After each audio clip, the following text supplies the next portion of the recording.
Hello friends, my name is Khan and once again welcome back to my YouTube channel Karim classes. दोस्तों, आज के इस video में हम डिस्कस करेंगे क्लास 10th की फर्स्ट फ्लाइट बुक का एक बहुत ही प्यारा सा चैप्टर जिसका नाम है मैडम राइड्स द बस। दोस्तों, आज के इस चैप्टर में जो कहानी है बहुत ही प्यारी सी कहानी है और ये कहानी है एक वलीमाई नाम की लड़की की, जिसे प्यार से वल्ली के नाम से पुकारा जाता है। 8 साल की एक लड़की है और इसकी एक चाहत है, इसकी दिली इच्छा है कि एक बार अपने जीवन में बस की सवारी करे। और एक दिन मौका पाकर ये बस की सवारी करती है। ये अपने गांव से कस्बे में जाती है और रास्ते में जो एक्सपीरियंसेस होते हैं उन सभी एक्सपीरियंसेस को एक कहानी के रूप में बहुत ही शानदार अंदाज में राइटर के द्वारा, लेखक के द्वारा इस कहानी में प्रस्तुत किया गया।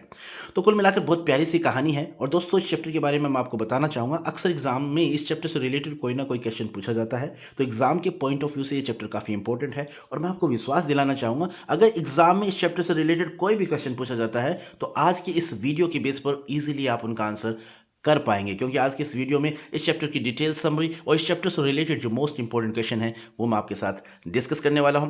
दोस्तों, मैं आपको रिकमेंड करना चाहूँगा, सजेस्ट करना चाहूँगा कि जो भी समरी, जो भी इंपॉर्टेंट क्वेश्चन मैं आपको बताने वाला हूं, इन्हें आप अपनी नोटबुक में नोट कर लीजिएगा और अच्छी तरीके से याद कर लीजिएगा। तो चलिए बिना देरी के शुरू करते हैं आज के इस वीडियो को। देखते हैं इस चैप्टर की समरी क्या है, वो कौन से इंपॉर्टेंट क्वेश्चन हैं जो आपको याद करने ही करने हैं। तो चलिए शुरू करते हैं आज के इस वीडियो को और देखते हैं इस चैप्टर की समरी क्या है। तो जैसा कि चैप्टर का नाम है मैडम राइड्स द बस, यानी मैडम बस की सवारी करती है। मैडम कौन है इस चैप्टर के अंदर? मैडम एक वल्लीमाई नाम की लड़की है, जिसे प्यार से वल्ली कहकर पुकारा जाता है। 8 साल की लड़की है, उस लड़की को ही इस चैप्टर के अंदर मैडम कहा गया है। ठीक है। It is a very sensitive story given by Valli Kannan. बहुत ही संवेदनशील कहानी है, वल्ली कन्नन के द्वारा दी गई। यानी इसके जो लेखक हैं, इसके जो राइटर हैं, ऑथर हैं, वो हैं Valli Kannan. The story is about a Tamil girl Valliammai और Valli who is only 8 years old। ये कहानी है एक तमिल लड़की की जिसका नाम है वलीमाई, जिसे प्यार से वल्ली कहकर पुकारते हैं। 8 साल की एक लड़की है। And she didn't have any friends to play. उसका कोई दोस्त नहीं है जिसके साथ वो खेल सके। She was curious to know about the outside world. और वो बाहर के संसार के बारे में जानने को काफ़ी उत्सुक है। In the beginning of this chapter, we find Wally standing at the doorstep of her house and watching in the street outside। और जैसा कि चैप्टर के स्टार्टिंग में हमें बताया गया है, हम देखते हैं कि वल्ली जो है वो दिन भर जब भी उसे मौका मिलता है अपने घर की, अपने दरवाजे की दहलीज पर जो है, घर की दहलीज पर वो खड़ी रहती है और अपनी गली में बाहर की तरफ वो देखती रहती है। यानी जब भी उसे मौका मिलता है वो अपनी दहलीज पर आकर खड़ी हो जाती है, दरवाजे पर आकर खड़ी हो जाती है और गली में देखने लग जाती है। यही उसका सबसे अच्छा पास टाइम है। ठीक है। अ बस पासिस थ्रू हर स्ट्रीट एवरी ओवर। अब एक बस जो है वो उनकी गली से हर घंटे गुजरती है। She wanted to enjoy its ride and experience the outside world which seems to be fascinating but mysterious. अब वो चाहती है ना, उसकी इच्छा है कि वो एक बार इस बस की सवारी करे। वो अनुभव लेना चाहती है बाहर की दुनिया का, जो उसे काफ़ी आकर्षक लगती है, काफ़ी रहस्यमय लगती है। तो ऐसी दुनिया को वो अनुभव लेना चाहती है। वो अपने जीवन में एक बार बस की सवारी करना चाहती है। अब वो आगे क्या करती है? She started collecting information about the timing of the bus from her neighbours. अब वो बस के बारे में जो है इन्फॉर्मेशन कलेक्ट करना स्टार्ट कर देती है। अपने पड़ोसियों से बस के बारे में पूछती है कि ये बस कितने बजे कस्बे में पहुंचती है, कितने बजे वहाँ से रवाना होती है। यानी ये तमाम जानकारियाँ वो अपने पड़ोसियों से इकट्ठा करना स्टार्ट कर देती है। The bus travels to the town near her village which was approximately 6 miles from her village. अब जो बस थी वो उसके गाँव से कस्बे में जाती थी और उसके गाँव से जो कस्बे की दूरी थी वो लगभग 6 मील थी। द फेयर वॉज 30 पैसा फॉर वन वे। और एक तरफ का किराया था 30 पैसा। ठीक है। So Valli started saving money for the bus fare. बस क्या था, वली जो है अपनी बस की यात्रा करने के लिए जो किराया होता है उस किराए को इकट्ठा करने में जुट गई। यानी वो उसने अपनी बचत करना स्टार्ट कर दिया। One bright afternoon she planned, देखते हैं आगे क्या है। One bright afternoon she plan to travel when her mother was having her nap. अब होता क्या है कि उसकी माँ जो थी वो दोपहर में थोड़ी देर के लिए सोती थी। तो एक दिन दोपहर में उसने मौका पाकर उसने योजना बनाई कि आज वो बस की यात्रा करेगी, आज वो बस से गांव से कस्बे में जाएगी। तो जब उसकी माँ सो रही थी उस दोपहर उसने क्या किया, योजना बनाई। Valli was standing on the road side waiting for the bus. और वो बाहर जाकर रोड के किनारे खड़ी हो गई और बस का इंतजार करने लगी। As the bus came she told the conductor she wants to go to town. और जैसे ही बस आई तो उसने हाथ का इशारा करके बस को रोका, कंडक्टर को कहा कि वो भी आज कस्बे में जाना चाहती है। The conductor was a jovial person. अब कंडक्टर जो था वो काफ़ी हंसमुख मिजाज का, मजाकिया प्रकार का व्यक्ति था। मजाकिया जो टाइप का व्यक्ति होता है वैसा व्यक्ति था वो। He called her madam and showed her the seat. अब उसने उस बच्चे को मजाक में मैडम कहकर पुकारा और कहा, मैडम आपकी सीट वो है, वहाँ पर आप बैठ जाइए। The bus was new and painted in green and white colour stripes. अब बस एकदम नई थी, रंग किया हुआ था बस के ऊपर, हरी और वाइट कलर की जो पट्टियाँ थी बस के ऊपर, तो उसे बस काफ़ी आकर्षक लग रही थी। The bus was comfortable and seats were luxurious. और बस जो थी बहुत आरामदायक थी, सीट्स भी काफ़ी आरामदायक थी। On her journey she enjoyed watching mountains, green fields and palm trees, grasslands. अब रास्ते में जो वल्ली जो है वो पर्वतों को देखती है, घास के मैदानों को देखती है, खजूरों के पेड़ों को देखती है, नहरों को देखती है और ग्रासलैंड यानी बड़े बड़े घास के मैदान देखती है, तो काफ़ी उसे आनंद आता है। She was experiencing it all for the first time by her own eyes. यानी अपने जीवन में पहली बार वो अपनी आंखों से इन चीज़ों को महसूस कर पा रही थी, अपनी आंखों से इन चीज़ों को देख पा रही थी। She is overwhelmed with joy when she sees a cow running in front of the bus. और वो सीन जब वो एक सीन देखती है कि जब उसकी बस जा रही है, उस बस के आगे एक गाय जो है वो भाग रही है, और जैसे जैसे बस वाला हॉर्न बजा रहा है वैसे वैसे वो गाय और तेज़ भाग रही है। तो ये सीन देखकर जो वल्ली जो है वो काफ़ी खुश हो जाती है, एकदम खुशी से भर जाती है, वो काफ़ी खुश होती है वो इस सीन को देखकर। All this is very fascinating for Valli. यानी ये सीन जो है बहुत ही उसके लिए आकर्षक होता है। It was like a dream come true for her. उसे ऐसा लगता है कि उसका एक बहुत बड़ा सपना था वो आज पूरा हो गया है। She was watching everything but the outside landscape was her prime focus. अब वो सब कुछ देख रही थी उधर उधर, काफ़ी उत्सुक थी बस में जब वो सवारी कर रही थी, लेकिन बाहर का जो भूदृश्य था वो उसके लिए काफ़ी आकर्षक था, काफ़ी महत्वपूर्ण था। आगे देखते हैं।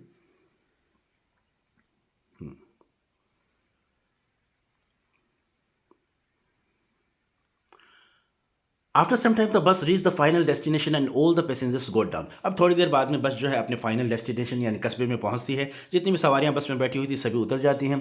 The conductor asked her to get down but she told that she was there for the bus ride. और कंडक्टर उससे भी कहता है कि मैडम आप भी उतर जाओ, कस्बे में घूम के आ जाओ, लेकिन वो कहती है नहीं मैं तो सिर्फ बस की सवारी करने के लिए ही आई हूँ, मैं नीचे नहीं उतरूंगी।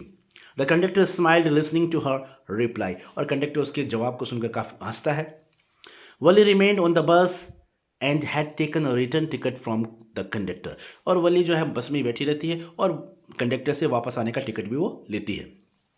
The bus started and on her way back home she saw the same cow dead by the road side. अब बस स्टार्टेड रवाना होती है और वापस आते वक्त रास्ते में वल्ली उसी गाय को जब वो आते वक्त उसने उस गाय को दौड़ते हुए देखा था, उसी गाय को वो रोड के किनारे मरी हुई देखती है।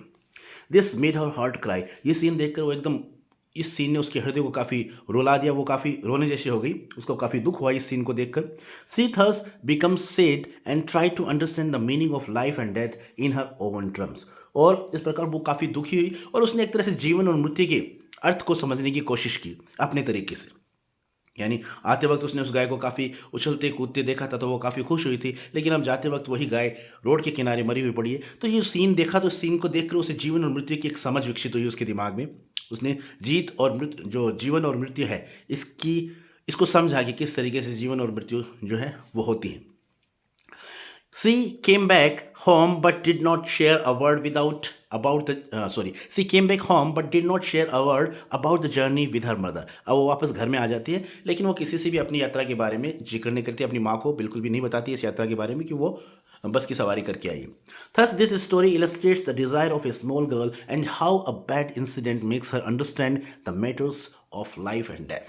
तो इस प्रकार की कहानी एक तरह से चित्रित करती है एक छोटी सी लड़की की इच्छाओं को, किस तरीके से उसने अपनी इच्छा पूरी की एंड उसके किस तरीके से एक बुरी घटना ने उसको जीवन और मृत्यु के मामले को समझाने में एक तरह से उसको समझाया, किस तरीके से उसमें समझ विकसित हुई एक जीवन और मृत्यु के बारे में और किस तरीके से उसने अपनी इच्छा पूरी की। तो ये दोनों बातों को इस कहानी में चित्रित किया गया। तो ये थी इस चैप्टर की समरी। मुझे उम्मीद है ये समरी आपको अच्छी तरीके से समझ में आ गई होगी और मैं आपको रिकमेंड करूंगा कि इस समरी को आप अपनी नोटबुक में नोट कर लीजिएगा और याद कर लीजिएगा। अब देख लेते हैं वो कौन से इंपॉर्टेंट क्वेश्चन हैं जो आपको याद करने हैं। तो इंपॉर्टेंट क्वेश्चन हमारी ये रहे। तो हमारा पहला क्वेश्चन है what was Valli's favourite pastime. यानी वल्ली का फेवरेट पास टाइम क्या था। तो जैसा कि मैंने आपको बताया था कि वो अपने घर के दरवाजे पर खड़ी रहती थी, गली में बाहर देखती रहती थी, तो यही उसका फेवरेट पास टाइम था। तो इसका आंसर आप इस तरीके से लिख सकते हैं, Valli's favourite pastime was standing in the front door of her house. यानी अपने घर के दरवाजे के सामने दहलीज पर खड़े रहना, watching what was happening in the street outside, और देखते रहना कि बाहर गली में क्या हो रहा है। यही उसका फेवरेट पास टाइम था। अगला हमारा क्वेश्चन है what was the source of unending joy for Valli, what was her strongest desire. यानी उसकी परमानंद का क्या सोर्स था वल्ली को, यानी उसे काफ़ी खुशी हुई, उस परमानंद का क्या सोर्स था। What was her strongest desire, उसकी प्रबल इच्छा क्या थी। तो आंसर हो जाएगा the sight of the bus that travelled between her village and the nearest town filled each time with a new set of passengers was a source of unending joy for वल्ली। यानी वो दृश्य जब बस उसके गांव में आती थी, उसके गांव में आती थी और उसके गांव से कस्बे में जाती थी और हर बार उस बस में नए नए पैसेंजर्स होते थे, तो ये सीन जो वो देखती थी, तो ये सीन उसके लिए एक तरह से अनएंडिंग जॉय वाला था। ठीक है। Her strongest desire was to ride the bus once, और उसकी प्रबल इच्छा थी कि एक बार वो भी अपने जीवन में बस की सवारी करे। तो ये था क्वेश्चन। अगले क्वेश्चन देख लेते हैं। क्वेश्चन नंबर 3 हमारा है ये रहा, व्हाट वाज वल्ली प्लान, यानी वल्ली की क्या योजना थी। तो इसका आंसर हो जाएगा, Valli was planning to go to the town and then return back by the same bus. Valli की योजना थी कि वो भी कस्बे में जाएगी और उसी बस से वापस लौट के आ जाएगी। She plan that she would be back by 2:45 PM, और उसकी योजना थी कि वो वापस यानी 2:45 तक वापस लौट आएगी। If she took the bus at 1 PM, अगर वो 1 बजे वाली बस में जाती है तो 2:45 पर वो वापस घर पहुंच जाएगी, ऐसी उसकी योजना थी। अगला हमारा क्वेश्चन है, what does Valli tell the elderly man when he calls her child, यानी जो वयस्क आदमी जब क्या बताती है, वल्ली वयस्क आदमी को क्या कहती है जब वो आदमी उसे एक बच्चा कहकर पुकारता है।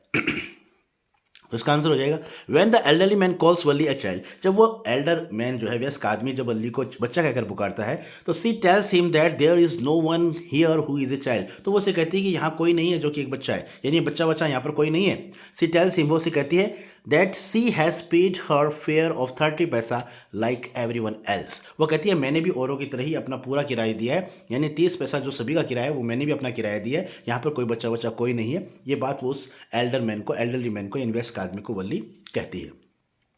अगला हमारा क्वेश्चन है,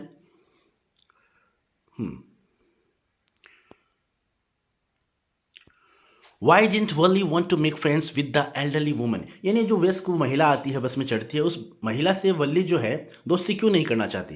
तो इसका आंसर हो जाएगा, Valli did not want to make friends with the elderly woman because she looked quite repulsive, यानी वल्ली उस महिला से, उस वयस्क महिला से दोस्ती नहीं करना चाहती थी। क्यों नहीं करना चाहती थी? क्योंकि वो काफ़ी भद्दी थी, काफ़ी घृणास्पद, उसकी जो उसका जो वो उस महिला को देखकर उसे ऐसा लगता है कि ये काफ़ी भद्दी है, काफ़ी घृणास्पद है। She had big holes in her year lobes, उसके कान में बड़े बड़े छेद थे, एंड वॉज वेयरिंग अगली ईयरिंग्स, और उसने उन कानों में भद्दी बालियां पहनी हुई थी।